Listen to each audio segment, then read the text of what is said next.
Hello everybody, welcome to another video on the AlleywayAccess YouTube channel. Before we get into it, this is the second video going up on the channel. Thank you very much for all the support that you guys showed me on the first video. That was ridiculous. Like I swear we hit 500 views within a week, which to me is just mind-blowing. So thank you very much to all of you that subscribed. I think we're at like 30 something right now, so I appreciate you guys. We're on the road. We're on the road to 1K. Okay, well, we'll see how it goes. But I'll stop yapping. Okay, I'll save the yapping for the end of the video.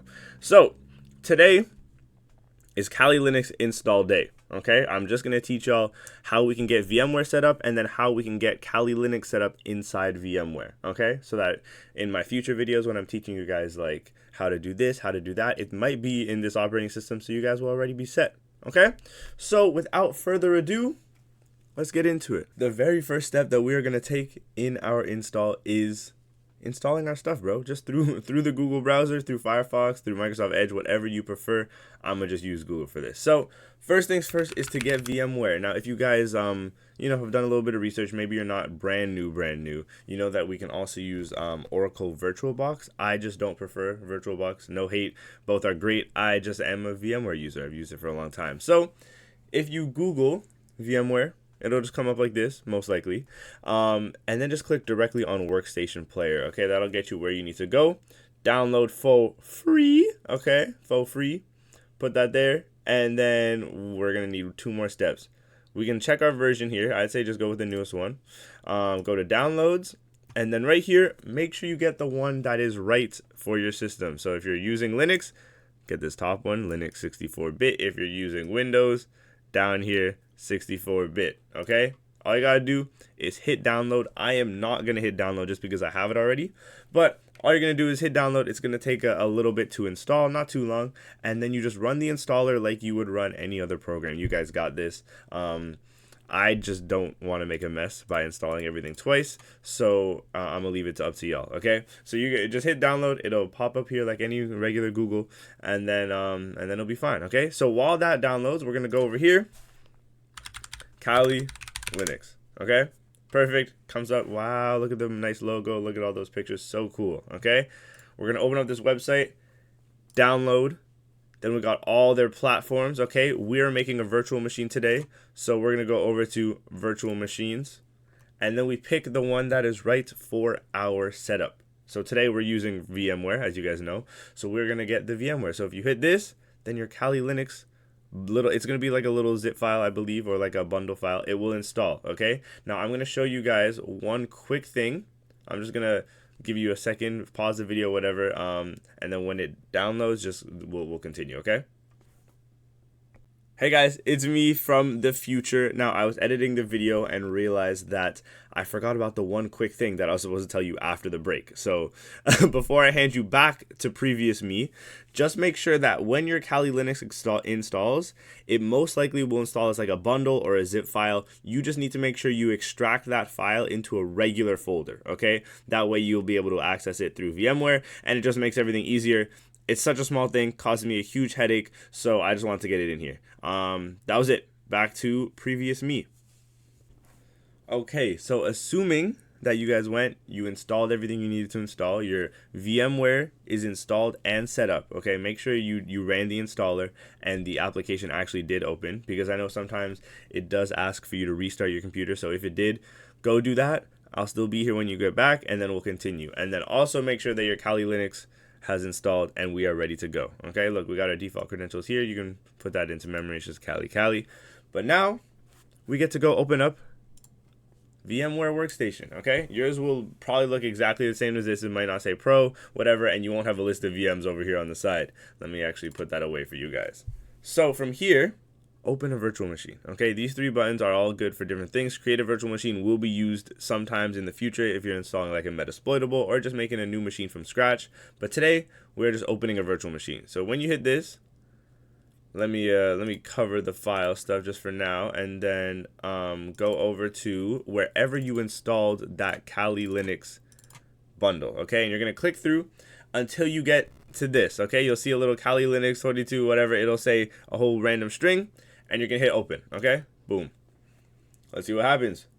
No way it was that easy. Yes, it was that easy. Isn't that crazy? I know. So from here, before we actually power on this virtual machine, let's hit edit virtual machine settings, okay? Before we do anything, because in here is a lot of very useful options that you guys are going to want to know, okay? So first things first is the memory. This is just how much RAM you want to give this machine, okay? Very important, because if your host laptop only has 8 gigabytes of RAM, don't go allocating 8 gigabytes of RAM to this machine, right? I'll start off with 2. You do what you feel is right. You can see performance, all that kind of stuff, and you can always come back and mess around with it whenever you like, okay? Next is network adapter, okay? So the network adapter will tell us what kind of connection our virtual machine will have. There's 2 main options, and then a third one that I like to use sometimes. But before I select one, I made you guys a little diagram. So here it is.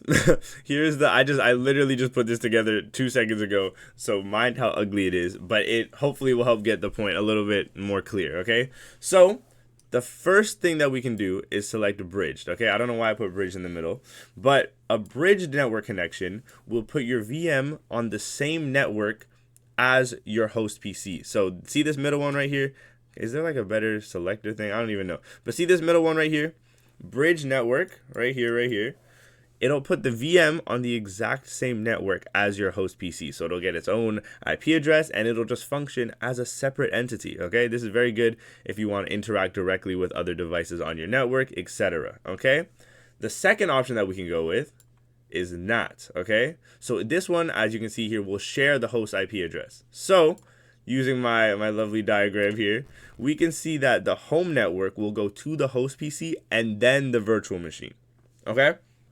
So it's kind of like how your devices in your home network will all go, they have their own like 192.168, and then it goes up to your router, your modem, and then it gets sent out to the internet, right? So your host PC is just another intermediate device that'll separate all the VMs from this network. So they'll still have internet connection, but they will just have their own kind of subsection within your host PC.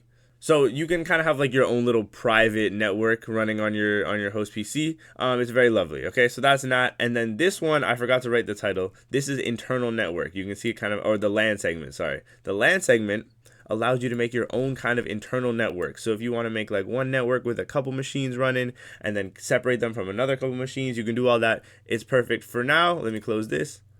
Don't save. And then let's just do NAT, okay? Run NAT, hit OK. And now we can open that machine, power it on, running it with side channel mitigations. That's fine for now. You'll see it load up. No way, we're about to be in. You guys are like 2 seconds away from your own Kali Linux machine. Isn't this crazy?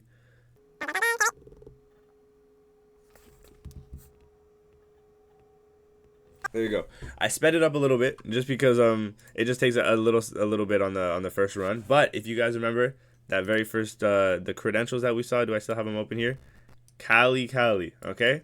That's our default credentials for this machine. I suggest you make a change to those. But if we put Kali username, Kali as the, oh, I removed it, Kali as the password, log in, seamless transition, you'll see everything appear. Oh my goodness. Oh my goodness. So, you guys did it, bro. You guys got VMware installed, and you got Kali Linux running in a virtual machine. This is its own separate thing, bro.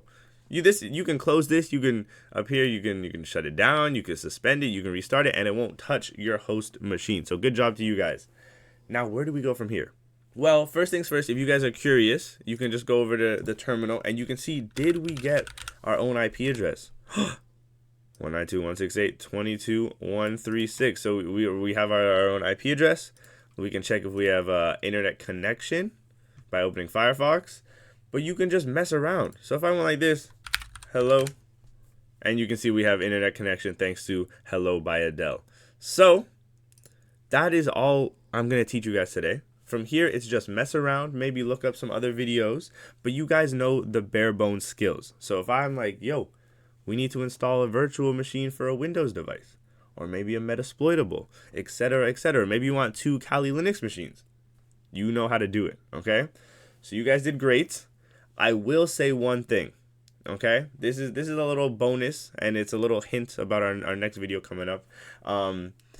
This does not have Wi-Fi access. So if you check over here, it says Ethernet wired, right? This thinks it has a wired connection to your host PC. That's how it gets internet. So if you are trying to do like Wi-Fi testing, Wi-Fi hacking, all that kind of stuff, legally and ethically, of course, then you are going to need something called an external network adapter. That's just, I'll get into it in our Wi-Fi hacking video, which is going to come a little later on, but I just wanted to let you guys know that so you're not disappointed, okay? So from here, go mess around, go watch some videos, and then we'll get back to it. But before I sign off, I just want to say thank you guys very much again for all the support on the channel so far. It's literally been like a week and a half, and it's already been crazy fun. Thank you so much. Now, if you guys have more video suggestions, put them in the comments. I've been thinking about, obviously, with our regular videos, I've been thinking about, maybe hack the box streams, try hack me streams, that kind of stuff. You guys let me know if you're interested. I'm not going to yap for too long. Thank you guys very much for watching. Hit all those buttons down below, and we will see you next time. Okay? Bye.